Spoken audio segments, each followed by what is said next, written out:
Hi friends, welcome to என்னுலகம் VCR channel. இந்த வீடியோவில் நாம் ஃபேமஸான ஸ்ப்ரிங் பொட்டேட்டோ எப்படி பண்ணுறதுன்னு பார்க்கலாம். இது ரொம்ப ஈஸியாக நம்ம வீட்டில் செஞ்சிட முடியும். ஸோ வாங்க இது எப்படி பண்ணுறதுன்னு பார்க்கலாம். இது செய்கிறதுக்கு நான் இன்றைக்கி 3 உருளைக்கிழங்கு எடுத்திருக்கேன். அதில் ஒன்றோட தோலை மட்டும் எடுத்துட்டேன். குழந்தைங்களுக்கு கொடுக்கும்போது மேக்ஸிமம் நம்ம தோல் எடுத்து பண்ணுறது தான் விரும்புவோம். ஆனால் கடையிலலாம் தோல் எடுக்காமல் அப்படியே தான் கொடுப்பாங்க. ஸோ நான் 2 விதமாகவும் செஞ்சு காமிக்கிறேன். அடுத்ததாக இது செய்கிறதுக்கு இந்த மாதிரி குச்சி தேவைப்படும். இது நான் அமேசானில் ஆர்டர் போட்டு வாங்கினேன். நான் நிறைய சூப்பர் மார்க்கெட்டில் தேடி பார்த்தேன், எனக்கு கிடைக்கல. மேபி நீங்கள் இருக்கிற ஏரியாவில் சூப்பர் மார்க்கெட்லேயே அவைலபிளாக இருக்கும். நான் ஆர்டர் போடும்போது பெரிய குச்சியாக வரும்னு நினச்சேன், ஆனால் அது சின்னது தான் கிடச்சிது. ஸோ அதுக்கேற்ற மாதிரி தான் எனக்கு உருளைக்கிழங்கு சைஸ் பார்த்து எடுக்க முடியும். ஸோ மீடியம் சைஸில் தான் நான் உருளைக்கிழங்கு எடுத்திருக்கேன். அடுத்ததாக இது செய்கிறதுக்கு நம்ம கேரட், பீட்ரூட்டு, அப்புறமா சிப்ஸ் போடுறதுக்கெல்லாம் யூஸ் பண்ணுவோம்ல, இதுதான் நான் எடுத்திருக்கேன். இதில் இந்த ஷார்ப்பாக இருக்கிற சைடில் தான் நம்ம வச்சு செய்ய போகிறோம். நம்ம ஷார்ப் இல்லாத பக்கத்தில் வச்சு செய்யக்கூடாது.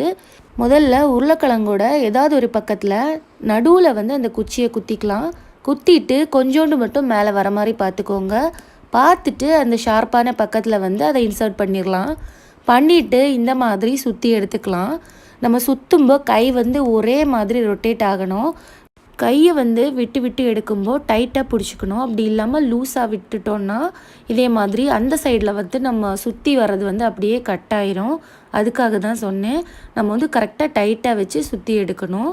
பாருங்கள், இந்த மாதிரி நல்லா சுற்றி எடுத்துக்கோங்க. இப்போ லாஸ்ட்டில் கொஞ்சம் மிச்சம் இருக்கும். அதை முடிஞ்சால் நம்ம அந்த ஹோல் வழியாக அந்த சைடு விட்டுடலாம். அப்படி இல்லைன்னா நம்ம அதை கட் பண்ணி எடுத்துக்கலாம். எடுத்துட்டு இந்த மாதிரி கொஞ்சம் கொஞ்சமாக அதை ஷேப் ஆக்கிக்கோங்க. கொஞ்சம் கொஞ்சமாக நம்ம இந்த மாதிரி இழுத்து விட்டோன்னா அது அந்த ஸ்ப்ரிங் பொட்டேட்டோ ஷேப்புக்கே வந்துடும். நான் ரொம்ப அழுத்தி இழுத்துறாதீங்க, உடஞ்சி போயிடும். அதனால் லைட்டாக பார்த்து மெதுவாக நீங்கள் இழுத்து விட்டுக்கலாம். நீங்கள் நிறைய செய்ய ஆரம்பிக்கும்போது ஈஸியாக வந்துடும். இப்போ நம்ம அடுத்தது செய்யலாம். பாருங்கள், இந்த மாதிரி குத்தி எடுத்தாச்சு. எடுத்ததுக்கப்புறமா அதே மாதிரி ரொட்டேட் பண்ணலாம். இந்த உருளைக்கிழங்குல நான் மிஸ்டேக் பண்ணிவிட்டு கரெக்டாக பண்ணியிருப்பேன். ஸோ மிஸ்டேக் என்னன்னு பார்க்கலாம், கரெக்ஷன் எப்படின்னு நம்ம பார்க்கலாம். ஸோ இது பார்த்திங்கன்னா அந்த எண்டு டைட்டாக இருக்காது. அதில் பார்க்கும்போதே உங்களுக்கு தெரியும், எண்டு டைட்டாக இருக்காது. அதனால இந்த சைடு கரெக்டாகவே வரல. ஸோ பாதி நான் செய்யும் போதே உடஞ்சி விழுந்துடும். ஏன்னா இந்த உருளைக்கிழங்கு சைடில் கொஞ்சம் ஒரு மாதிரி நான் கட் பண்ணி எடுத்தேன். அதனாலே கரெக்டான ஷேப்புக்கு கிடைக்கல. ஸோ நான் என்ன பண்ணிட்டேன்னா, கட் பண்ணி விழுந்ததை அப்படியே விட்டுட்டு நான் மறுபடியும் அழுத்தி பிடிச்சி செய்ய ஆரம்பித்தேன். அதுக்கப்புறமா ஷேப் கரெக்டாக வந்திருக்கும். ஸோ இதில் நம்ம பண்ணுற மிஸ்டேக் என்னென்னா, ரொம்ப டைட்டாக பிடிக்கணும். அதுக்கப்புறமா உருளைக்கிழங்கு ஓரளவுக்கு ஷேப்பாக இருக்கணும்.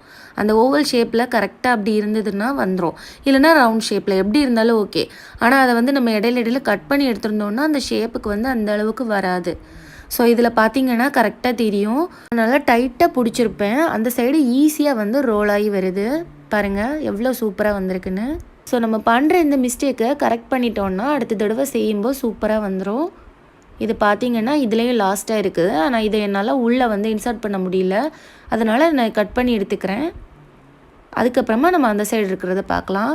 நம்ம கொஞ்சமாக கட் பண்ணி எடுத்த அப்புறமும் இது எவ்வளோ கிடச்சிருக்குன்னு பாருங்கள். ஏன்னா இது கொஞ்சம் பெரிய சைஸ் தான். ஆனால் இந்த குச்சிக்கு இதுவே போதுமானதாக இருக்கும்னு நினைக்கிறேன். ஸோ இதையும் நம்ம மாற்றி வச்சிடலாம். இப்போ நான் செஞ்சு காப்பிச்சு செய்கிறதுனால கொஞ்சம் டிலே ஆகுது. அதனால் என்ன ஆகும்னா, இந்த உருளைக்கிழங்கெல்லாம் கருத்து போயிடும், கலர் சேஞ்ச் ஆயிரும். அதனால் நான் இதை தண்ணிக்குள்ளே போட்டு வச்சிடுறேன். நீங்களும் செய்யும்போது லேட் ஆச்சுன்னா இந்த மாதிரி பண்ணிடுங்க. இப்போ நம்ம இந்த தோல் எடுத்ததை செய்ய ஆரம்பிக்கலாம். அதே மெத்தடில் நான் செய்கிறேன். இந்த உருளைக்கிழங்கு நான் ஸ்டார்ட் பண்ணும்போதும் ஒரு சைடாக வச்சு ஸ்டார்ட் பண்ணிவிட்டேன். அது கொஞ்சம் கோணலாக வந்துருச்சு. இருந்தாலும் நான் டைட்டாக பிடிச்சதுனால கட் ஆகாமல் கரெக்டாக வந்துருச்சு. இதில் லாஸ்ட்டாக இருக்கிறத நான் அந்த சைடில் கரெக்டாக எடுத்து விட்டுடுறேன்.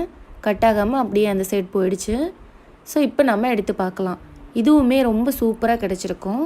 ஆனால் இந்த உருளைக்கிழங்கு நான் எடுக்கும்போது நீங்கள் பார்த்துருப்பீங்க, ரொம்ப பெருசாக இருந்தது, ரொம்ப நீளமாக இருந்தது. அதனால் இந்த குச்சியில் அது பத்தலை. ஸோ அது லைட்டாக மட்டும் நான் இழுத்து விட்டுடுறேன். அப்படி இல்லைன்னா நமக்கு இந்த ஃபுல் குச்சியிலையும் அது வைக்க முடியாது.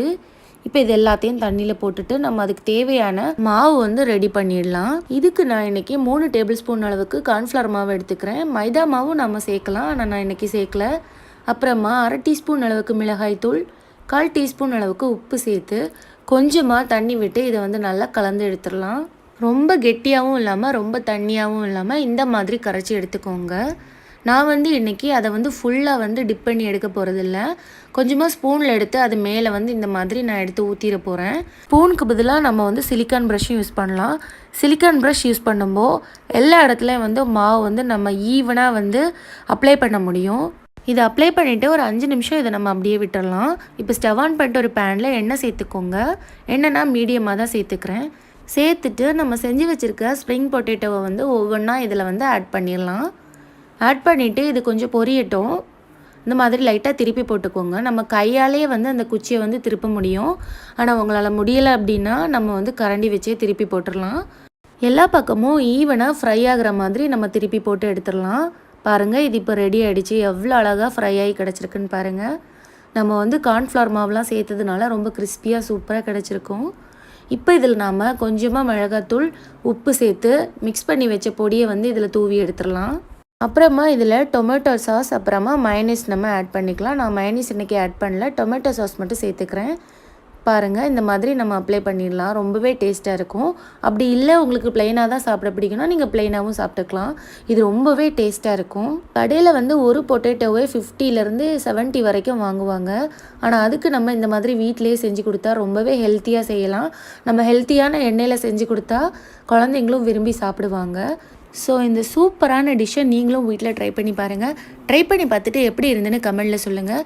இந்த வீடியோ உங்களுக்கு பிடிச்சிருந்தா ஒரு லைக்கை போட்டுட்டு அப்படியே நம்ம சேனலை இது வரைக்கும் சப்ஸ்கிரைப் பண்ணாதவங்க சப்ஸ்கிரைப் பண்ணிக்கோங்க. கூடவே பெல் ஐக்கானையும் கிளிக் பண்ணிடுங்க. அப்போ தான் நான் போடுற வீடியோலாம் உங்களுக்கு நோட்டிஃபிகேஷனில் வரும். நீங்களும் உடனே பார்க்க முடியும். தேங்க்யூ.